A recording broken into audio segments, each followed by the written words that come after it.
For suppose ఇంటి ఏ equal to 10 అని రాశాను and string S equal to my space logs అని రాశాను. ఇప్పుడు ఈ లోకల్ వేరియబుల్ ఏ ఎక్కడ స్టోర్ అవుతుంది అంటే స్టాక్ లో స్టోర్ అయ్యి అండ్ 10 వాల్యూ డైరెక్ట్ గా అసైన్ అవుతుంది. అదే మై స్పేస్ లాగ్స్ హీప్ లో ఉన్న స్ట్రింగ్ పూల్ లో స్టోర్ అవుతుంది అండ్ ద ఆబ్జెక్ట్ యొక్క రెఫరెన్స్ అనేది మన స్టాక్ లో ఉన్న ఎస్ కి అసైన్ అవుతుంది. సో ఇది ఎలా పాసిబుల్ అవుతుంది? బికాస్ ఆఫ్ జేవీఎం అనమాట. మన జేవీఎం మెమరీ మేనేజ్మెంట్ కి అండ్ బైట్ కోడ్ ఎగ్జిక్యూట్ అవడానికి రెస్పాన్సిబుల్ అనమాట. ఈ జేఆర్ఈలో జావా రన్ టైమ్ ఎన్విరాన్మెంట్ లో జావా లైబ్రరీస్ ప్లస్ జేవీఎం ఉంటాయి అనమాట.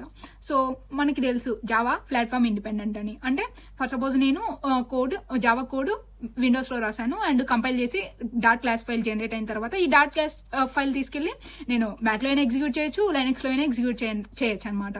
కానీ ఎగ్జిక్యూట్ అవ్వడానికి మళ్ళీ మన జేవీఎం కావాలి. ఈ జేవీఎం మళ్ళీ ప్లాట్ఫామ్ డిపెండెంట్ అనమాట. అంటే నువ్వు విండోస్ లో ఎగ్జిక్యూట్ చేయాలంటే విండోస్ స్పెసిఫిక్ జేవీఎం కావాలి అండ్ మ్యాక్ లో ఎగ్జిక్యూట్ చేయాలంటే మ్యాక్ స్పెసిఫిక్ జేవీఎం కావాలన్నమాట.